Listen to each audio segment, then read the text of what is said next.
This is the Boston Celtics newsfeed on CLNS. Today is Sunday, August 6, 2017.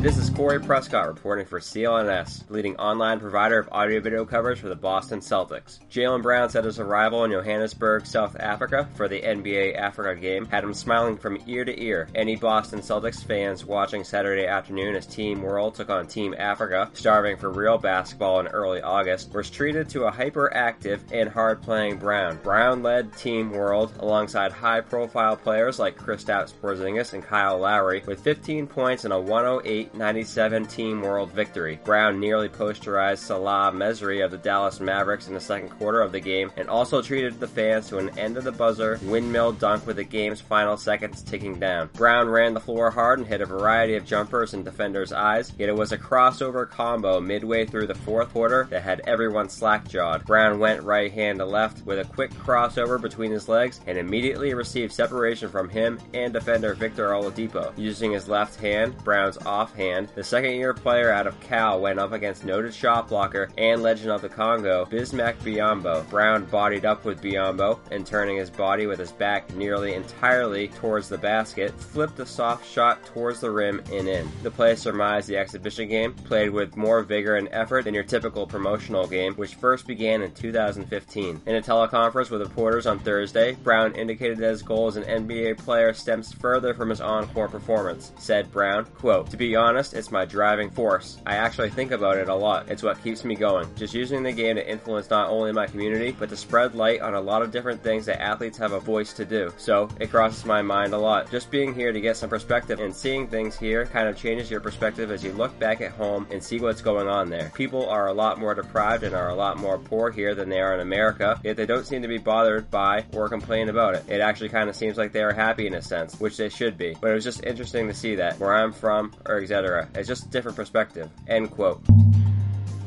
Celtics fans were rightfully worried when Isaiah Thomas and the team contemplated hip surgery for the 5'9" superstar over the offseason. Thomas told the Boston Herald's Stephen Hewitt that his hip feels great and that he'd be ready for training camp in the fall. Said Thomas on being ready for training camp, quote, "I should be ready by camp, but I'm getting back in the gym and shooting and being able to work out in the weight room and get my cardio back, because I've been down for 2.5 months since the season ended. It's getting there, though. This week has been great progress for me." End quote. Thomas opted not to get surgery on his hip, which was initially an injury sustained during the regular season. He noticeably labored through the Washington series before officially re-aggravating it in Game 2 against the Cleveland Cavaliers before the Celtics shut him down. The guard said the decision not to get surgery was upon the recommendation of specialists and people in his circle. Instead, they decided it was best to rest and stay off it. Thomas finished 5th in MVP voting this season and had one of the greatest offensive seasons in Celtics history, earning franchise-best single-season marks for most made three-point field goals and usage percentage.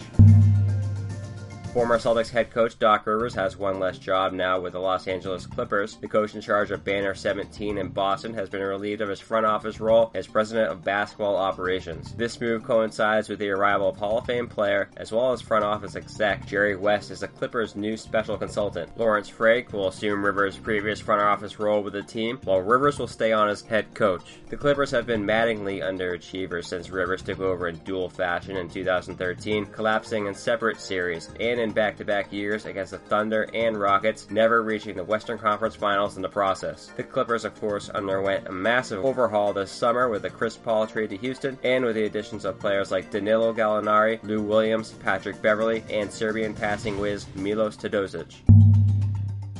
We're all about fresh content here in the Celtics newsfeed, and so are our new friends over at HelloFresh. HelloFresh is the meal kit delivery service that makes cooking more fun so you can focus on the whole experience, not just the final plate. Each week, HelloFresh creates new delicious recipes with step-by-step instructions on how to prepare these super fresh ingredients. Have the burgers and dogs, a staple of summertime food? Have you feeling bloated and out of shape during beach season? How about for breakfast as you try to scramble for something healthy yet filling as you rush out the door for work? In addition to many great traditional dinner options, HelloFresh now introduces light summer meals to their menu, along with a newly launched breakfast option. Now, loyal listeners of CLNS Media can get this very special offer. Because of your support to Celtics Newsfeed, you can use the promo code BEAT30 for $30 off your first week at HelloFresh. Continue supporting fresh content and fresh food by trying HelloFresh for free. Simply visit HelloFresh.com and enter the promo code BEAT30. To stay up to speed in the 17-time world champions, follow CLNS on Twitter at CLNS Media. Be sure to subscribe to the Celtics Newsfeed both on iTunes and Stitcher, as well as the CLNS mobile podcast app. This has been Corey Prescott for Celtics Newsfeed.